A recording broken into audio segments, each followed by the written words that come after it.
The time is 2:10 p.m. May 7th, 2025. I am allowed to say there was massive things that happened right after I put HIS up. It's a military op, is what it is. U.S. Army goes to the White House. That isn't something I haven't said before, but there was massive, stunning things that happened right after they started pounding with their hammers in two different construction sites right here. You can see my window from one of them, and then they're like two doors down from this property, the other one, and there's other construction sites I'm not allowed to talk about. But so they went off, and then more happened, like stunning shit happened. So the HIS is a colossally big deal, and the HIS is no more. This is why I got to get out of DC. This is why God said, no, I am getting you out. I don't want you somewhere this dangerous. No. It is not God doing that. So having said all that in the intro, yes, the dead bodies were incredibly traumatic last night. There was more than that happened, of course. Having stated there was a house with piles of dead bodies, a mass gravesite that was beyond stench radar 5, we had to increase it to stench radar 10, and it was everywhere. They were like so fucking intense. I don't ever want to go through something so traumatic ever again in my life, like I went through here in the capital of the United States.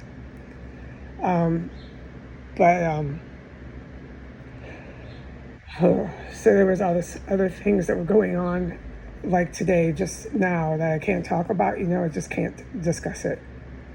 But you don't forget it, and it's just more reasons why God is getting me out of this town. This town can have this town, and these people can have this town, and I'm out of here. God wants me to say, Archangel St. Michael wants me to say, I'm going to go to Philadelphia. I wanted to go to Berkshire, right? But for safety and for lots of reasons, I need to go to Philadelphia. And Archangel wants me to go the second I can, so within reason. He wants me to go physically to Alcoholics Anonymous meeting. Now, I'm not advertising AA, okay? I share my story. That's my choice. I'm not going to go to the meeting and talk about everybody there. I don't do that. That is a big wrong thing to do. I'll just say, I went to a meeting. I don't talk about people at AA. This is a really wrong thing to do. But this is why I'm going physically, okay? And I've known this since I was trying to get out of DC last time and planning to go to Berkshire. And all these other locations I was putting up in churches that I was wishing to go attend on Sunday morning. And it's because you need to go physically to the meeting. I happen to know that because of a few times that getting to the meeting, physically sitting there, eating the cookies and drinking the coffee literally changed my life and my future going forth. It literally kept me sober. And if I would have skipped it or done a telephone or they have different ways to go. You can find different ways. If I would have done those, I would not have stayed sober. And going in there and sitting down and eating the coffee and drinking the cookies, you know what I mean. I'm really traumatized here, so I say funny words. But you know what I mean. Drinking the coffee, eating the cookies, sitting in there for that 1 hour will literally change your life. And if you have to go to another one the following hour, go. Just do it and get it out of your system, okay? And then walk around after that, and it literally changes your destiny.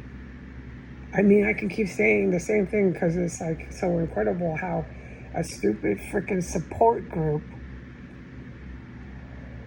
changed my life.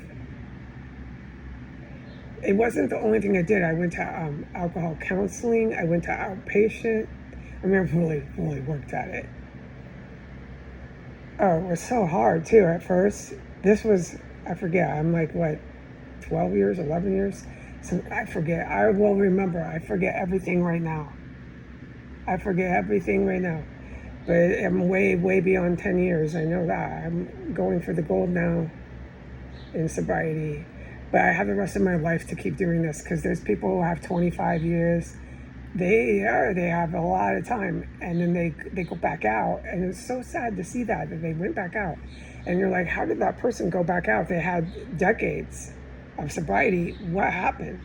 So one thing that you know to do is just don't pick up. You don't go and pick it up. Don't go buy it. Don't walk into the bar. Don't do these things. A million ways to pick up alcohol. That's what you don't do. Okay, and if that's not keeping you sober for the next few minutes, then you need to figure out what AA meeting. This is my advice I would give to anyone, to physically get into and just reserve and make time for that 1 hour. Don't walk out before. If there's somebody who's really creepy, just ignore them. There are some meetings, especially in America, that are fucking horrible. If it's really bad and you're in a meeting full of the Ku Klux Klan, then walk out. Okay, I've been to really, really weird meetings. I talked about that. The meetings I went to in Philly were fucking Klan meetings. They weren't wearing hoods. But we'll talk about that later. I mean, it's the United States, so having said that about America, we all know what's happening in the country, okay? But if you can find one with no Klan members and no wannabe freaking cartel or wannabe freaking La Costa Nostra, okay? They're not trying to live out some mafia fantasy. They're not trying to live out some drug runner fantasy. They're just trying to fucking get sober, okay? There are people in this country, there's 40% of us that are still here. That are just normal people. There's 40% of us. That's a lot of people, okay? So you're going to find a meeting. It might be hard because America's really screwed up. But you'll find one, and what I would tell anybody is just go. So when I finally get out of DC, because I'm running out of this town for my dear life, anyone can see why. When I finally get out, I'm going to have to physically go to meetings in Philly. And Archangel Michael was saying, you can go. It's going to be so much better. Go. And then once I go, I could walk around Old Town. Here's an example, okay? I could walk around Old Town, and I'm not walking around Old Town with the head space of thinking, oh, I want to drink, and having a guilt trip, because all my brain is doing is thinking about drinking a beer.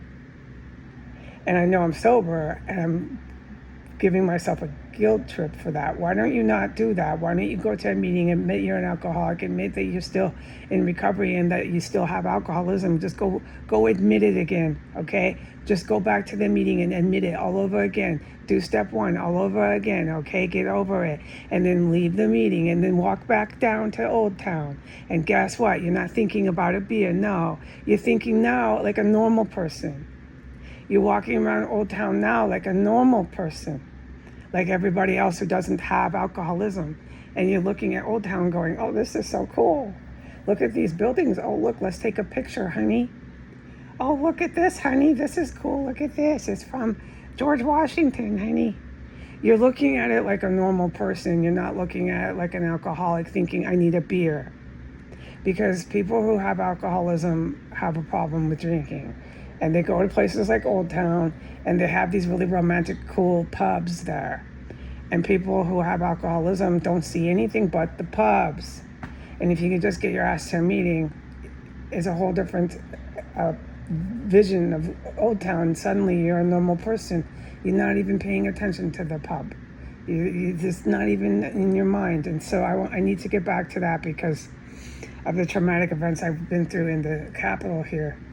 I'm real liable for relapse if I don't physically go. And Archangel was telling me for the first 6 months to a year, certainly 6 months. I know because he kept hammering it in my head. For the first 6 months, I have to go to a meeting every day. I can't get out of it. And then we'll see with my schedule after that. what I do. I'd like to go to a base, but it looks like I'm going to be running away from DC, so I won't be running to a base like I was hoping. Even on a base, anywhere, even if I have a government job, it doesn't matter. You need to go. It doesn't mean that you stop going. You figure it out how you go. And you don't have to go every day. You can if you want, but you need to go quite often. You can't just pick up the phone and do this phone AA stuff. I can't do that here in this compound, and I can't talk about why I can't do that here. But I've had to just go without anything. No AA for me here. It's just off. Even talking about it, can't even talk about it. But when I get out, I'm going to Philly. I was wanting in prayer, meditation, and green lights and everything, how I explain my guidance. I wanted so bad to go to Berkshire Woods. This is where my heart's desire is, but it's not. It's Philly. It's get in an Uber as fast as you can and get to Philly. So that's where I'm going. And then when it's like within reason, the first thing I do when I step out is I go to an AA meeting physically. It could be morning, afternoon, whatever, but just go.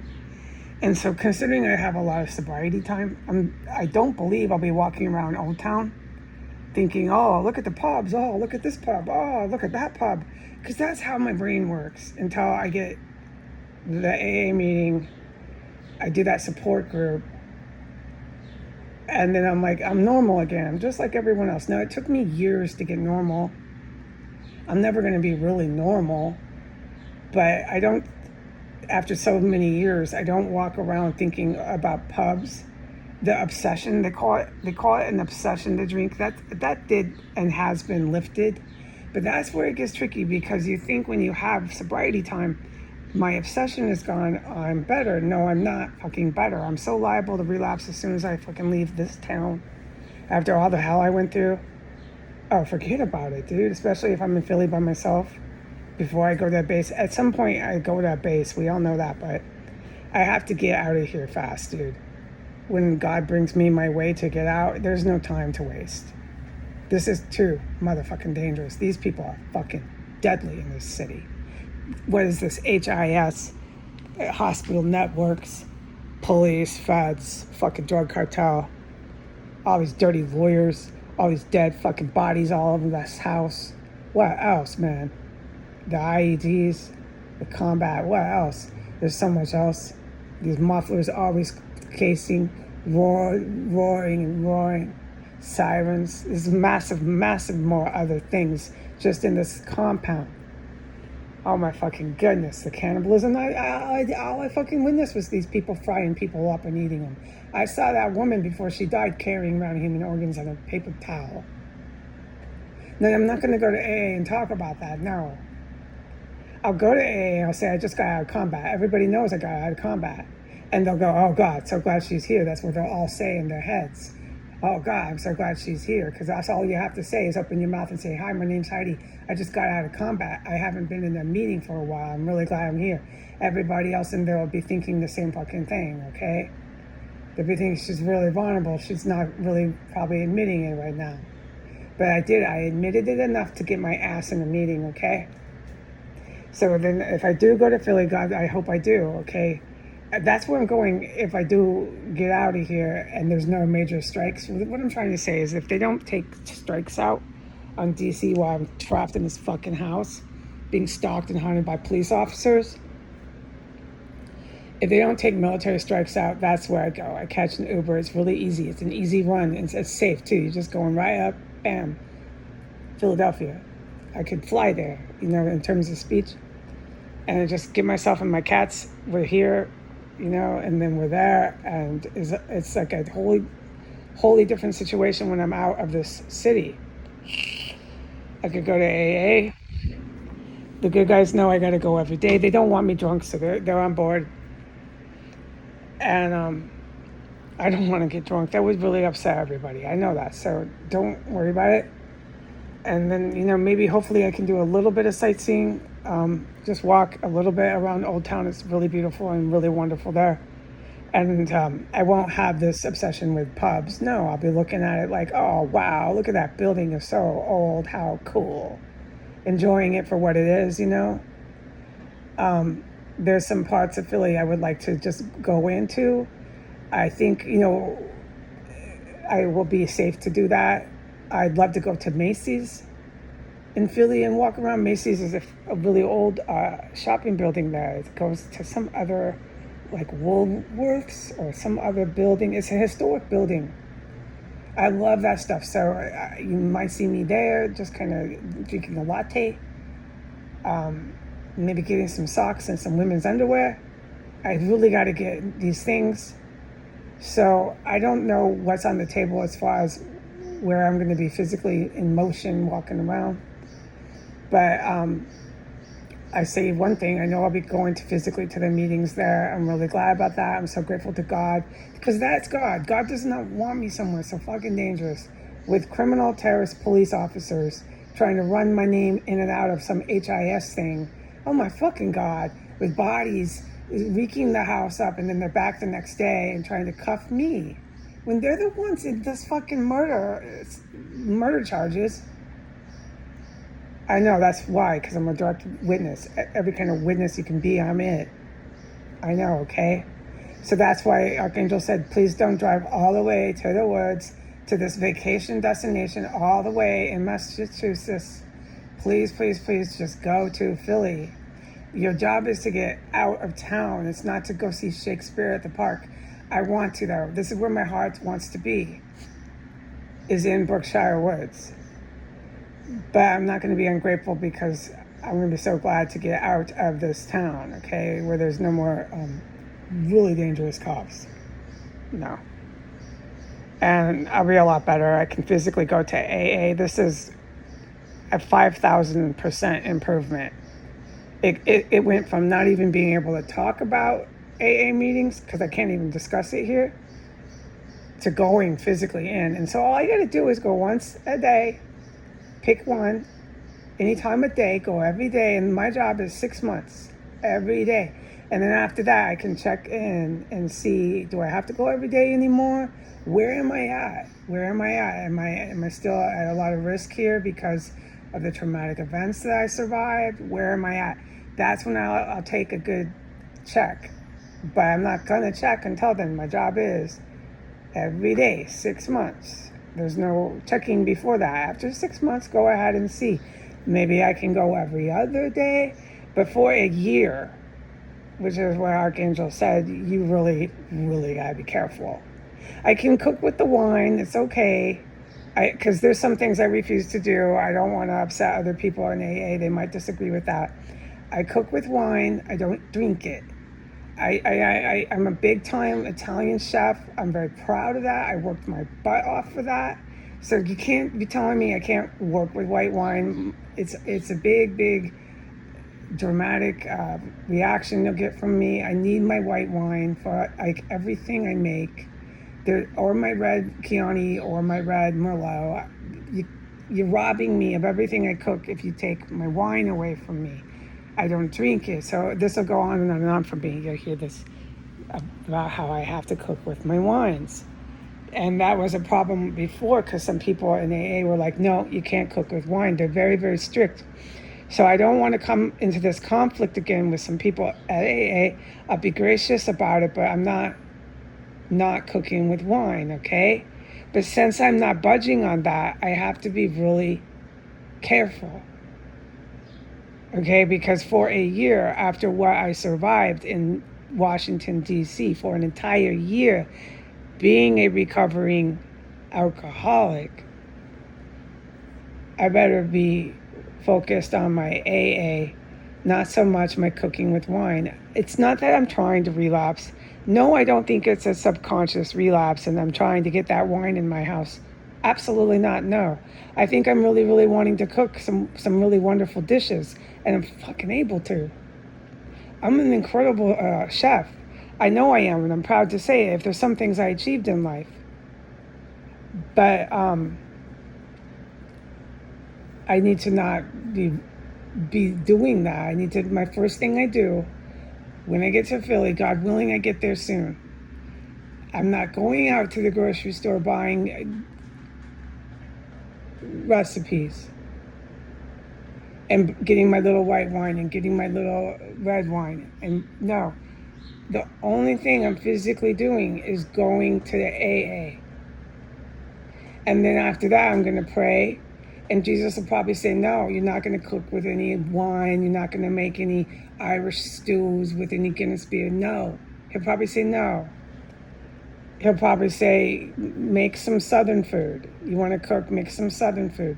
You know, there's been tons of ingredients with Southern food. I can do that too. I cook anything I want, people. You don't know how good of a chef I am, but that's too bad you didn't. But you, maybe, hopefully you guys will. Because maybe, hopefully I'll get out of the terror cell soon, okay?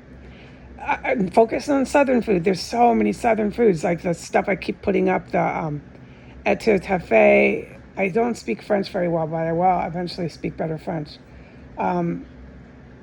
Southern French soul food. Why don't you focus on that for a couple months, okay? Get more your feet on the ground before you go buying the wine, sitting by yourself somewhere. The fact that I'm sitting by my fucking self is making the good guys furious, okay? Just to say that is so big and bad, I should put it in the title. I'm not supposed to be sitting by myself, folks, but I need to get out of this town. So I'm going to be taking myself and my cats to Philly, and yeah, okay, I'll go to the meeting. And so temporarily, I'll probably be by myself. And that means, okay, don't be buying a whole bunch of white and red wine and thinking of all this Italian food to cook. It might not be suggested. And that's what they're trying to say at AA, okay? I don't think people are saying you can never cook with wine again, but what they're saying is someone in my condition, with all their bodies and all the screaming, the women I heard, thrashing and screaming as they were killed. This shit fucking affects you, yeah, and I'm a recovering alcoholic, and then I'm gonna go buy red and white wine and tell myself, oh, I'm just cooking with it. You see what I'm saying now? No, that's not an honest person. That's someone that's trying to be a chef, but really, actually, it's dangerous for my sobriety. So why don't you cook some Southern food? Find some other things to cook, okay? Just for a few months. Just go to AA every day. Take it one day at a time. I know these words. And see what happens, okay? See what happens. Maybe after a few months, it'll be okay, but I know I do. I'm going to be completely fucked up when I leave here. I'm going to be crying. I'm going to be in shock. I'm going to be around all these people. I'm going to be out of combat. That's all I got to say at the meeting. I just got out of combat. I'm going to be walking through the grocery store with my cart like as if I landed on another fucking planet. Do you know how long it's been that I've done something like that? 4 years. I haven't wheeled a grocery store cart in 4 years down the aisle of a grocery store. Yeah, so that's like intense. So I might not want to be loading it up with white wine, red wine, Italian pastas. It might not be advised. Okay, that's all I'm going to say. I'm going to go. Bye.